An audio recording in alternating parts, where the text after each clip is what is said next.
Hello everyone and welcome back to our channel Educational Concept and Tricks। आज science paper का exam हुआ है Bihar board का class 10th के। तो हम सेट ए सोल्व करने वाले हैं। हम क्वेश्चन पढ़ेंगे और उसको सोल्व करेंगे। आप इससे कोई भी सेट को मिला सकते हैं। तो कुल 80 क्वेश्चन है इसमें ऑब्जेक्टिव दिया गया है, जिसमें से आपको ऑप्शनल मतलब है 40 क्वेश्चन आप बनाइएगा। चलिए शुरू करते हैं आपका पहला क्वेश्चन। तो ये रहा आपका पहला सवाल, दाढ़ी बनाने के लिए कौन सा दर्पण प्रयुक्त होता है। तो दाढ़ी बनाने के लिए हम लोग अवतल दर्पण के लिए यूज़ करते हैं। तो इसका आंसर हो गया सी, जिसका सी है वो सही है। दूसरा, श्वेत प्रकाश वर्क्रम में किस रंग का विकिरण का विचलन अधिक होता है। तो वो होता है लाल। इसका आंसर ए होगा, इसका ए है वो सही होगा। तीसरा सवाल आपका, समतल दर्पण को फोकस दूरी होती है। तो समतल दर्पण की फोकस दूरी क्या होती है, अनंत होती है। इसका भी आंसर ए होगा तीसरा के। चौथा आपका सवाल है, अवतल दर्पण के सामने वस्तु को कहाँ रखा जाए ताकि प्रतिबिंब उल्टा वास्तविक और समान आकार का बने। तो अवतल दर्पण में कहाँ पर रखेंगे, ध्रुव पर रखेंगे, अनंत पे रखेंगे, फोकस पर या विक्रेता केंद्र पे। तो इसका आंसर होता है विक्रेता केंद्र पे, जो सी होता है। तो इसका आंसर भी सी होगा चौथा के। पांचवा सवाल है, तारे के टिमटिमाने के कारण। तो तारे किसकी वजह से टिमटिमाती है। तो तारे किसकी वजह से टिमटिमाती है, वह है वायुमंडलीय अपवर्तन के कारण। तो इसका आंसर हो गया सी पांचवा का। छठा का क्या आंसर होगा, मानव नेत्र ने लिए दृष्टि का स्थापित क्या होता है। तो 1/16 होता है। इसका आंसर बी होगा। सतवां आपका क्वेश्चन है, उत्तल दर्पण से बना काल्पनिक प्रतिबिंब होता है, क्या होता है, सीधा एवं आवर्तित या सीधा एवं हार्षित। तो हम लोग सभी जानते हैं कि उत्तल दर्पण हमेशा सीधा बनाता है। तो ये दोनों में से कोई होगा। तो इसका आंसर होता है सीधा एवं हार्षित। इसका आंसर सी होगा सतमा के। आठवां आपका क्वेश्चन है, अवतल लेंस का आवर्धन एम बराबर होता है। तो क्या होता है एम बराबर। तो हम लोग अवतल लेंस, अगर लेंस की बात करते हैं तो एम इक्वल टू क्या होता है, भी बटे यू होता है। तो भी बटे यू क्यों है, ए है। तो इसका आंसर क्या हो जाएगा, ए। आपका 9वां क्वेश्चन है, विद्युत चुंबक बनाने के लिए किस पदार्थ को छड़ का उपयोग होता है। इस्पात, पित्तन, नरम लोहा, इनमें से कोई नहीं। तो हम लोग सभी जानते हैं कि नरम लोहा को यूज करते हैं विद्युत चुंबक बनाने के लिए। तो इसका आंसर होगा आपका सी। तो 9वां का आंसर सी होगा। 10वां क्वेश्चन है, जब किसी चालक तार से विद्युत धारा प्रवाहित होती है तो गतिशील कण क्या है। तो क्या गतिशील, परमाणु, आयन, प्रोटॉन, इलेक्ट्रॉन। तो क्या है, तो वो होता है इलेक्ट्रॉन। जो मूव करता है वो क्या होता है, इलेक्ट्रॉन। आपका 11वां क्वेश्चन है, ओम का नियम। तो ओम का नियम कौन सा है, भी इक्वल टू आई आर है, भी equal to I square R. तो यहाँ आप लोग हमेशा सभी जानते हैं कि भी जो होता है वो डायरेक्टली प्रोपोर्शनल होता है आई के, और कांस्टेंट लगता है। तो इसका आंसर ए होगा, इसका आंसर डी होगा। विभवांतर का एसआई मात्रा क्या होता है, पोटेंशियल डिफरेंस का एसआई मात्रा क्या होता है, वो होता है वोल्ट। क्या होता है, वोल्ट। इसका आंसर होगा डी। 12 का आंसर होगा डी। 13 है उसका क्वेश्चन है, एम मीटर का प्रतिरोध क्या होता है, the resistance of M meter. M meter का रेसिस्टेंस क्या होगा, द रेसिस्टेंस ऑफ एमीटर क्या होगा, बहुत ही छोटा होगा। 13 का आंसर क्या होगा, सी। आपका 14th नंबर क्वेश्चन क्या है, 14th नंबर क्वेश्चन है, विद्युत बल्ब का फिलामेंट निम्न में से किस धातु का बना होता है, तांबा, नाइक्रोम, सीसा, टंगस्टन। तो हम सभी जानते हैं टंगस्टन का बना होता है। तो 14 का आंसर क्या होगा, डी। 15 नंबर आपका क्वेश्चन है, रियो स्टार्ट का उद्देश्य क्या है। तो रियो स्टार्ट का उद्देश्य है धारा का परिमाण में वृद्धि या कमी करना। तो इसका आंसर होगा सी 15 नंबर का। 16 नंबर आपका क्वेश्चन है, विद्युत आवेश का एसआई मात्रा क्या होता है। तो वो हम लोग सभी जानते हैं कि कूलम होता है। तो 16 का आंसर क्या होगा, डी। 17 नंबर का क्वेश्चन है, वनस्पति तेल में होती है। तो इसका आंसर होगा सी, लघु असंतृप्त हाइड्रोकार्बन श्रृंखला। तो इसका आंसर होगा सी 17 का।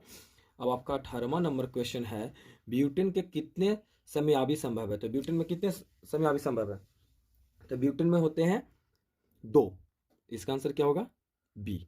18 के आंसर होगा बी। 19वां नंबर क्वेश्चन है आपका, मेंडलीव के आवर्त नियम में तत्व वर्गीकरण का आधार क्या है। तो हम लोग सभी जानते हैं मेंडलीव परमाणु द्रव्यमान पे क्या था। तो 19 का आंसर डी होगा। अब 20 है कि अमोनिया के अणु में नाइट्रोजन एवं हाइड्रोजन का परमाणु की संख्या क्या होती है। तो अमोनिया क्या होता है, NH3 होता है। तो क्या हो जाएगा, 1:3। तो इसका आंसर हो जाएगा डी। तो 20 का आंसर क्या होगा, डी। आपका 21वां नंबर क्वेश्चन है, निम्न में कौन कमरे के तापमान पे द्रव है, तो हम सभी जब जानते हैं एथेनॉल होगा इसका आंसर, 21 का सी होगा। 22 में है सिरका में निम्न में से कौन सा अम्ल पाया जाता है, तो एसिटिक अम्ल पाया जाता है, इसका आंसर डी होगा। 23 निम्न में कौन कार्बन के अपरूप है, तो ग्रेफाइट, हीरा, फुलेरिन सभी है इनमें से, तो इसका आंसर डी होगा, 23 का डी होगा।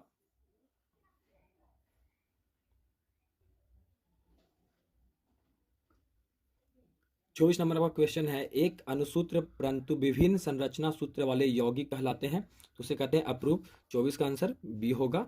आपका 25वां नंबर क्वेश्चन है, ऐसे तत्व जो इलेक्ट्रॉनों को त्याग कर धनात्मक आयन बनाते हैं उसे क्या कहते हैं, तो उसे कहते हैं धातु, तो 25 का आंसर होगा बी। 26 नंबर आपका क्वेश्चन है, लोहा पर जिंक लेपित करने का क्रिया को क्या कहते हैं, तो उसे कहते हैं गैल्वेनाइजेशन, तो 26 का आंसर होगा सी। फिर उसके बाद है 27 क्वेश्चन, निम्न में कौन सा सह संयोजी यौगिक है, तो हम लोग सभी जानते हैं कार्बन बनाता है, तो CH4, इसका आंसर होगा सी। 28वां नंबर आपका क्वेश्चन है, आभूषण बनाने वाला सोना क्या होता है, तो यहाँ पे दो ऑप्शन में सभी कंफ्यूज होते हैं, 24 कैरेट 22 कैरेट। तो 24 कैरेट बहुत ही प्योर गोल्ड होता है, उससे कोई भी आभूषण नहीं बन सकता, तो उसमें कुछ इंप्योरिटीज मिलाते हैं, तो इसका आंसर होगा 22 कैरेट, इसका आंसर होगा सी 28 का। 29 नंबर का क्वेश्चन आपका, निम्न में कौन सा उत्कृष्ट तत्व है, तो हम सभी जानते हैं आर्गन होगा, इसका आंसर होगा सी। 30वां क्वेश्चन है, ताम एवं टीन में मिश्र धातु को कहते हैं, तो उसे कहते हैं ब्रॉन्ज, जिसको कांसा बोलते हैं, इसका आंसर होगा 30 का ए। आपका 31 नंबर क्वेश्चन आपका, प्लास्टर ऑफ पेरिस का रासायनिक सूत्र क्या है, तो प्लास्टर ऑफ पेरिस का रासायनिक सूत्र होता है CSO4 डॉट हाफ H2, इसका आंसर होगा बी। 31 नंबर का क्वेश्चन का आंसर होगा आपका बी। 32 नंबर क्वेश्चन है, अम्ल और क्षार आपस में मिलकर अभिक्रिया कर क्या बनाती है, तो अम्ल और क्षार आपस में जब अभिक्रिया करती है तो लवण और जल बनाती है, तो यहाँ पे लवण ऑप्शन में दिया हुआ, तो इसका आंसर होगा सी, 32 का सी।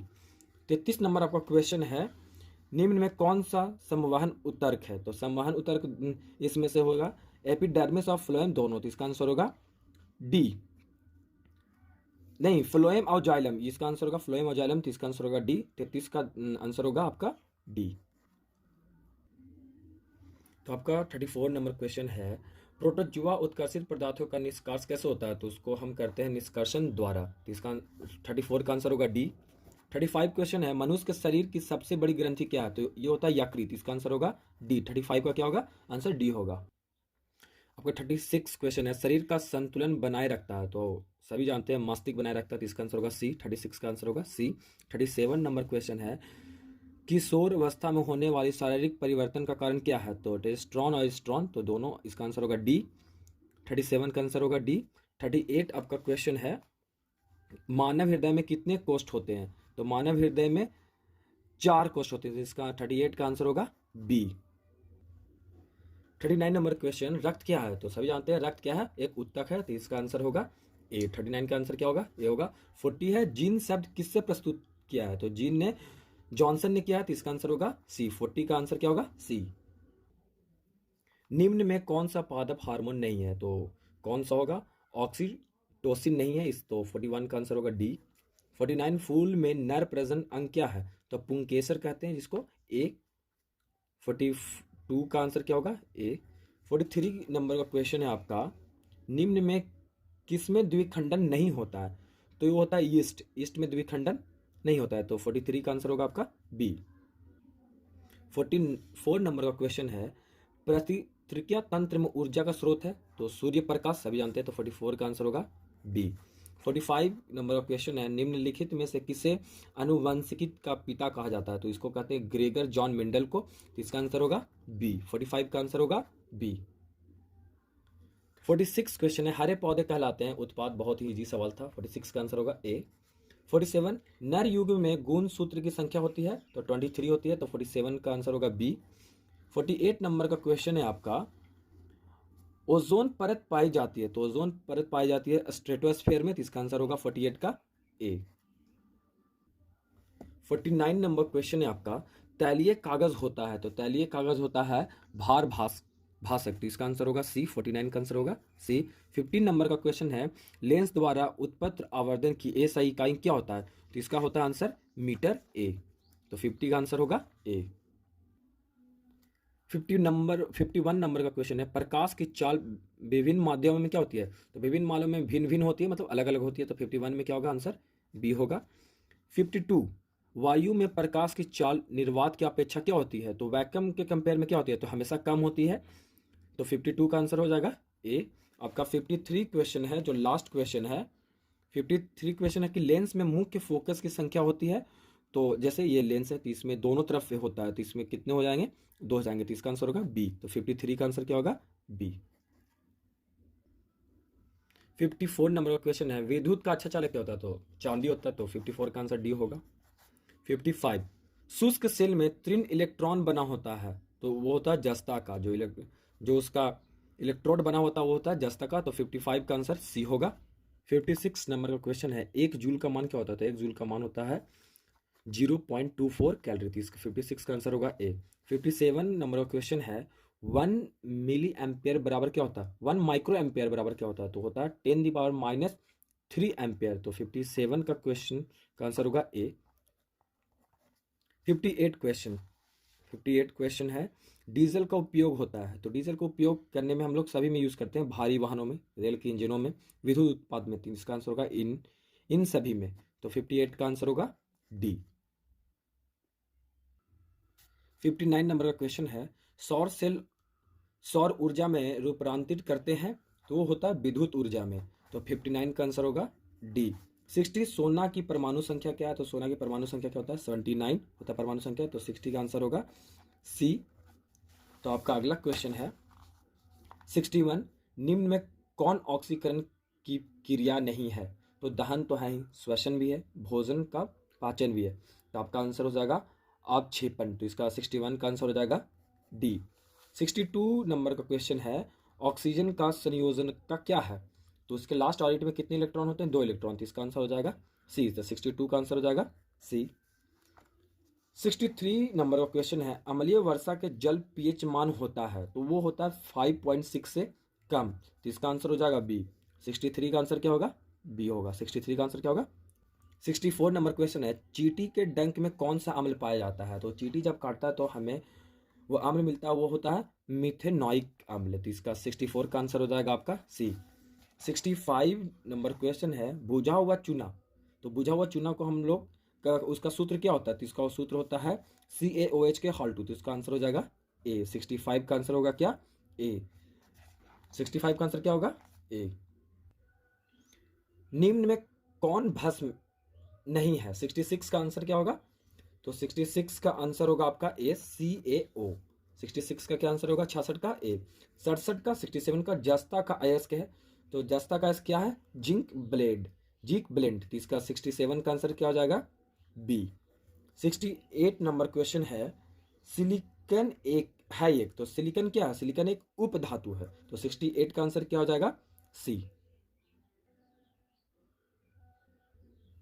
69 नंबर क्वेश्चन है, अल्कोहल में कौन सा तत्व उपस्थित नहीं है? तो अल्कोहल का क्या फॉर्मूला होता है? C2H5O COOH या OOH। तो C2H5OOH क्या होता है? तो इसमें क्या है? नाइट्रोजन नहीं है, ऑक्सीजन है ही, हाइड्रोजन है, कार्बन है। तो इसका आंसर क्या हो जाएगा? डी। 69 का क्या आंसर हो जाएगा? डी। 20 नंबर क्वेश्चन है, मेथोनोइक अम्ल का समान नाम क्या है? तो समान नाम इसका होता है फॉर्मिक अम्ल। तो 20 का आंसर क्या होगा? ए। 20 का आंसर क्या होगा? ए। 21 नंबर क्वेश्चन का, स्वपोषी पोषण के लिए आवश्यक है क्या है? तो उसके लिए क्लोरोफिल, कार्बन डाइऑक्साइड तथा जल, सूर्य प्रकाश, ये सभी जरूरत है। तो इसका आंसर हो जाएगा डी। 21 का आंसर क्या होगा? डी होगा। 22 नंबर क्वेश्चन है, मैग्नीशियम पाया जाता है। तो मैग्नीशियम किसे पाया जाता है? तो मैग्नीशियम क्लोरोफिल में पाया जाता है। 22 का आंसर होगा ए। 23 नंबर क्वेश्चन है आपका, श्वसन के अंतिम उत्पाद क्या होता है? तो हम लोग सांस लेते हैं, उसका अंतिम उत्पाद होता है कार्बन डाइऑक्साइड, जल और ऊर्जा। तो इसका आंसर हो जाएगा डी। 23 का आंसर क्या होगा? डी। 24 नंबर क्वेश्चन है आपका, दांत की सबसे ऊपरी परत को क्या कहते हैं? तो दांत की सबसे ऊपरी परत को हम लोग इनामिल कहते हैं। तो इसका आंसर 24 का आंसर हो जाएगा आपका बी। 25 नंबर क्वेश्चन है, मानव आहार नाल का सबसे लंबा भाग क्या है? तो मानव आहार नाल का सबसे लंबा भाग छोटी आंत होता है। तो इसका आंसर क्या हो जाएगा? 25 का आंसर हो जाएगा बी। 26 नंबर का क्वेश्चन है, प्राग का निम्न में से किसके अंदर बनते हैं? तो होता है प्राग कोश। 26 का आंसर हो जाएगा आपका ए। 27 नंबर क्वेश्चन है, चालनी नलिकाएं पाई जाती है। तो चालनीय नलिकाएं पाई जाती है फ्लोएम में। तो 77 का आंसर हो जाएगा आपका सी। 77 का आंसर क्या होगा? सी। 28 नंबर का क्वेश्चन है, आरबीसी का जीवन अवधि होता है, तो हम सभी जानते हैं आरबीसी कितना दिन तक जिंदा रहता है? 120 दिन तक। तो इसका 28 का आंसर हो जाएगा आपका ए। 29 नंबर का क्वेश्चन है आपका, मानव शरीर की सबसे लंबी कोशिकाएं क्या? तो मानव शरीर की सबसे लंबी कोशिकाएं हम क्या होता है? न्यूरॉन होता है। तो न्यूरॉन 79 का आंसर हो जाएगा आपका सी। आपका लास्ट क्वेश्चन जो सेट ए में पूछा गया है वो है, अंडाणु निषेचित होता है। तो अंडाणु कहाँ निषेचित होता है? तो वो होता है गर्भाशय में। कहाँ होता है? गर्भाशय में। तो 80 नंबर का आंसर क्या हो जाएगा? बी। ये अगर हमारा वीडियो अच्छा लगा तो प्लीज़ हमारे चैनल को सब्सक्राइब कीजिएगा और हाँ, लाइक और कमेंट करना मत भूलिएगा।